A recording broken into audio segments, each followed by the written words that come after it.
बहुत दिखने में जितना कठोर था उतना ही दयालु भी था। राजनीति की बिसात पर टेढ़ी मेढ़ी चालों का खिलाड़ी होने पर भी वह सच्चा महात्मा था। उसके लिए सुख वैभव पद आदि महत्वपूर्ण नहीं थे, महत्वपूर्ण था देश का अखंड गौरव। अखंड भारत के उस स्वप्न को साकार करने के लिए वह न कहीं रुका और न कहीं झुका।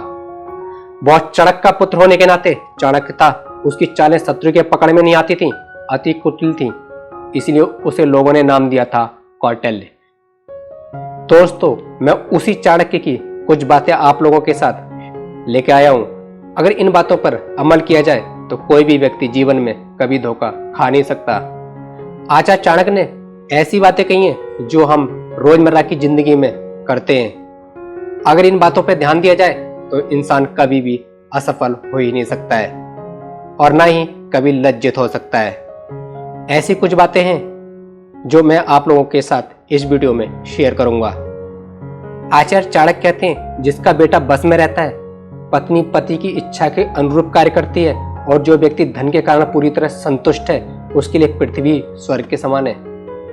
प्रत्येक व्यक्ति संसार में सुखी रहना चाहता है, यही तो स्वर्ग है। स्वर्ग में भी सभी प्रकार के सुखों को उपयोग करने की कल्पना की गई है। इस बारे में चाणक्य कहते हैं कि जिसका पुत्र बस में है, स्त्री जिसकी इच्छा के अनुसार कार्य करती है, जो अपने कमाए धन से संतुष्ट है, जिसे लोभ लालच और अधिक कमाने की चाह बिल्कुल भी नहीं है, ऐसे मनुष्य के लिए किसी अन्य प्रकार के स्वर्ग की कल्पना करना बिल्कुल व्यर्थ है। स्वर्ग तो वही जाना चाहेगा जो यहाँ दुखी हो। पुत्र उन्हें ही कहा जा सकता है जो पिता के भक्त हो।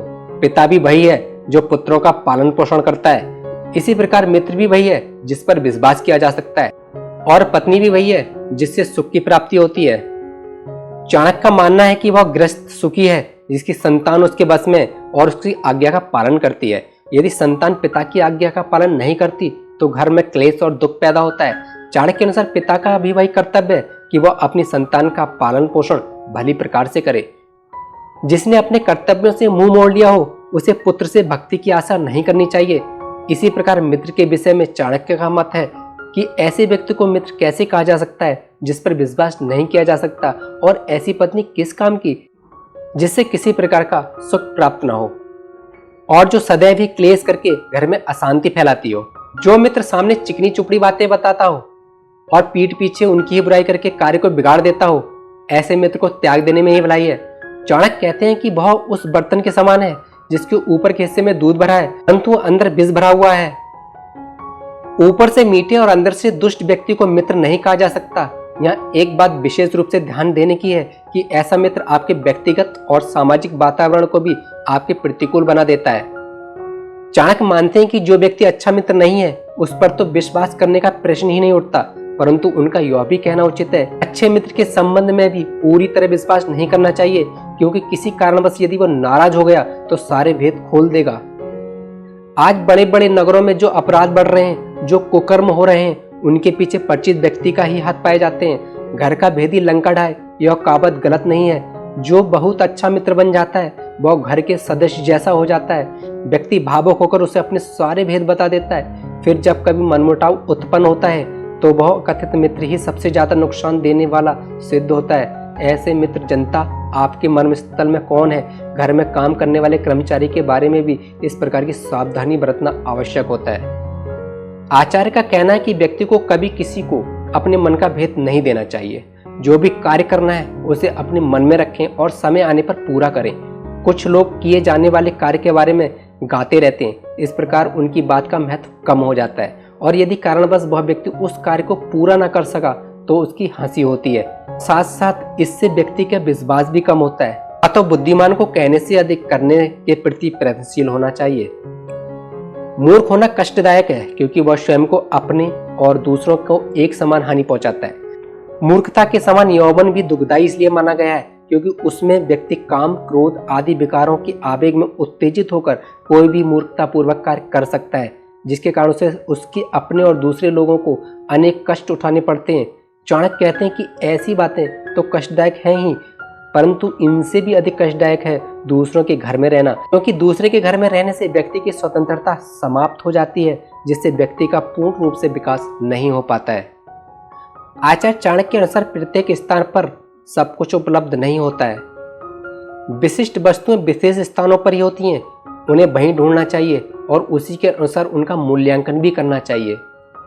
मणिक एक लाल रंग का बहुमूल्य रत्न होता है जो सभी पर्वतों पर अथवा खानों में प्राप्त नहीं हो सकता। ऐसी मान्यता है कि विशिष्ट हाथियों के माथे में एक बहुमूल्य मोती होता है। सब जंगलों और वनों में चंदन के वृक्ष जिस प्रकार नहीं मिलते, उसी प्रकार सज्जन व्यक्ति भी सभी स्थानों पर दिखाई नहीं देते हैं। अर्थात इसका मतलब यह है कि श्रेष्ठ वस्तुएं मिलनी दुर्लभ होती हैं। बुद्धिमान लोगों को चाहिए कि वो अपने पुत्र और पुत्रियों को अनेक प्रकार के अच्छे गुणों से युक्त करें, अच्छे कार्य में लगाएं, क्योंकि नीति जानने वाले और अच्छे गुणों से युक्त सज्जन स्वभाव वाले व्यक्ति कुल में पूजनीय होते हैं। बचपन में बच्चों को जैसी शिक्षा दी जाएगी, उनके जीवन का विकास उसी प्रकार होगा। इसलिए माता पिता का कर्तव्य है कि वो ऐसे मार्ग पर चलाएं जिससे उन्हें चतुरता के साथ साथ शील स्वभाव का विकास भी हो। गुणी व्यक्तियों से ही कुल की शोभा बढ़ती है। बे माता पिता बच्चों के शत्रु हैं जिन्होंने बच्चों को पढ़ाया लिखाया नहीं, क्योंकि अनपढ़ बालक विद्वानों के समूह में शोभा नहीं पाता, उसका सदैव तिरस्कार होता है। विद्वानों के समूह में उनका अपमान उसी प्रकार होता है जैसे हंसों के झुंड में बगुले की स्थिति होती है। केवल मनुष्य जन्म लेने से कोई बुद्धिमान नहीं हो जाता, उसके लिए शिक्षित होना अत्यंत आवश्यक है। सकल सूरत आकार प्रकार तो सभी मनुष्य का एक जैसा होता है, अंतर केवल उनकी बुद्धि का होता है।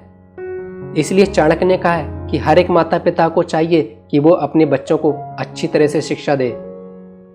बच्चों को लाड़ प्यार करना चाहिए, किंतु अधिक लाड़ प्यार करने से बच्चों में अनेक दोष भी उत्पन्न हो सकते हैं। माता पिता का ध्यान प्रेम बस उन दोषों की ओर नहीं जाता है। इसलिए बच्चे यदि कोई गलत काम करते हैं तो उन्हें पहले ही समझा बुझाकर उस गलत काम को दूर रखने का प्रयत्न करना चाहिए। बच्चों द्वारा गलत काम करने पर उसे नजरअंदाज करके लाड़ प्यार करना उचित बिल्कुल भी नहीं है। बच्चे को डांटना भी चाहिए, किए गए अपराध के लिए दंडित भी करना चाहिए, ताकि उसे सही गलत की समझ आए। चाणक्य कहते हैं कि मनुष्य जन्म बड़े भाग्य से मिलता है, इसलिए उसे व्यर्थ नहीं जाने देना चाहिए। व्यक्ति को चाहिए कि वो अपना समय, अपना दिन वैदिक शास्त्रों के अध्ययन में ही बिताए तथा उसके साथ साथ दान आदि अच्छे कार्य भी करे।